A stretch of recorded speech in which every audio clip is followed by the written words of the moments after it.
Warahmatullahi wabarakatuh. Selamat sore rekan-rekan semua, khususnya warga STT Bandung 17A.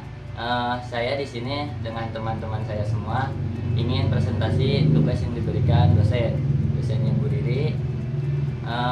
Sebelum kita mulai ke materi, alangkah baiknya like, subscribe, and share video ini ya. Langsung aja kita ke materi. Materinya yaitu kepemimpinan dalam perusahaan. Materi yang pertama, pengertian pemimpin. Menurut Terry dan Franklin, mendefinisikan pemimpin dengan hubungan di mana seseorang pemimpin mempengaruhi orang untuk mau bekerja sama melaksanakan tugas-tugas yang saling berkaitan guna mencapai tujuan yang diinginkan organisasi atau kelompok. Lebih mudahnya, pemimpin itu adalah orangnya. Beda lagi dengan kepemimpinan. Kalau misalkan kepemimpinan itu adalah sifat dari seorang pemimpinnya itu sendiri. Adapun teori-teori selanjutnya yaitu teori sifat. Teori sifat yaitu keberhasilan seorang pemimpin ditentukan oleh sifat-sifat, ciri-ciri yang dimiliki seorang pemimpin. Yang kedua, teori perilaku. Dasar pemikiran teori ini adalah kepemimpinan merupakan perilaku seseorang individu ketika melakukan kegiatan pengarahan suatu kelompok ke arah pencapaian tujuan. Adapun yang ketiga, teori situasional. Dalam teori ini menjelaskan bahwa keberhasilan seorang pemimpin ditentukan oleh ciri kepemimpinan dengan perilaku tertentu yang disesuaikan dengan tuntutan situasi kepemimpinan dan situasi organisasional yang dihadapi dengan memperhitungkan faktor waktu dan ruang. Lanjut presentasi dari Yoga. Selanjutnya yaitu tipe-tipe kepemimpinan. Yang pertama, tipe otoriter. Yaitu tipe otoriter adalah seorang pemimpin yang egois atau egoisme akan memutarbalikkan fakta.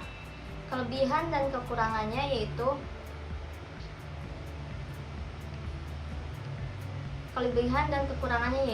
kelebihan, keputusan dapat diambil dengan cepat karena mutlak hak pemimpin tak ada bantahan dari bawahan. Kekurangannya yaitu bawahan akan merasakan tertekan karena apabila terjadi perbedaan pendapat, pemimpin akan menganggapnya sebagai pembangkangan dan kelicikan. Yang kedua yaitu tipe paternalistik. Tipe paternalistik adalah pemimpin ini umumnya terdapat pada masyarakat tradisional. Kelebihan dan kekurangannya yaitu kelebihan, hubungan antara pemimpin dan bawahan harmonis dan tidak kaku. Kekurangannya yaitu proses pengambilan keputusan akan berlangsung lama karena diambil secara musyawarah. Yang ketiga yaitu tipe karismatik. Tipe karismatik yaitu seorang pemimpin yang memiliki karakteristik yang khas, yaitu daya tariknya yang sangat memikat sehingga mampu memperoleh pengikat yang sangat besar, dan para pengikutnya tidak selalu dapat menjelaskan secara konkret mengapa orang tertentu itu dan perilaku serta gaya yang digunakan pemimpin itu. Kelebihan dan kekurangan tipe karismatik yaitu kelebihan dapat mengkomunikasikan visi dan misi secara jelas. Kekurangannya yaitu para pemimpin karismatik mudah mengambil keputusan yang berisiko. Tipe laissez-faire yaitu seorang pemimpin yang melihat peranannya sebagai polisi lalu lintas dengan anggapan bahwa anggota organisasi sudah mengetahui dan cukup dewasa untuk taat pada peraturan yang berlaku. Kelebihannya, keputusan ada di tangan bawahan sehingga bisa bersikap mandiri dan memiliki inisiatif. Dan kekurangannya, pemimpin membiarkan bawahan untuk bertindak sesuka hati. Selanjutnya yaitu tipe demokratik. Tipe peranan selaku koordinator dan integrator. Dan kelebihan tipe demokratik, pemimpin pasti memiliki sifat tegas dan mengambil keputusan. Serta kekurangannya, keputusan yang diambil tidak berdasarkan musyawarah. Leader performance ini terdiri dari 6 poin, yaitu sifat, kemampuan kognitif, kebutuhan, pemimpin yang tidak berhasil, tugas versus orientasi perorangan, dan gender. Yang pertama, sifat. Sifat menurut para ahli merupakan menemukan bahwa keahlian manajemen, pengendalian keputusan, dan komunikasi orang memiliki orientasi tinggi dengan efektivitas kepemimpinan. Konsep self monitoring berfokus pada pertentangan antara apa yang pemimpin lakukan dengan bagaimana dari mereka sesungguhnya. Yang kedua, kemampuan kognitif. Kemampuan ini adalah yang terpenting ketika pemimpin tidak teralihkan dengan situasi pemicu stres dan ketika pemimpin menggunakan gaya kepemimpinan yang lebih direktif. Kunci kepemimpinan efektif adalah sintesis dari ketiga variabel: kebijaksanaan, kecerdasan, dan kreativitas. Yang ketiga, kebutuhan. Manajer berperforma tinggi memiliki pola motivasi pemimpin, yaitu kebutuhan tinggi akan kekuasaan dan kebutuhan rendah akan afiliasi. Kebutuhan ini bukan merupakan kebutuhan untuk kekuasaan pribadi, tapi kekuasaan dalam organisasi. Dari presentasi Andang, leader performance itu terdiri dari 6 poin, dan saya melanjutkan 3 terakhir, yaitu yang keempat ada gender. Gender itu kan jenis kelamin.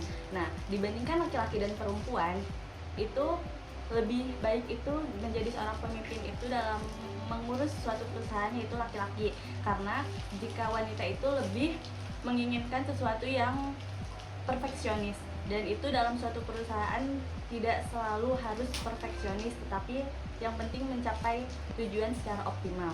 Yang kelima itu ada tugas versus orientasi perorangan atau task versus person orientation. Nah, kalau di sini sendiri, kalau misalnya pemimpin itu dibagi menjadi 2. Jadi ada pemimpin yang person orientasi sama ada yang task orientasi.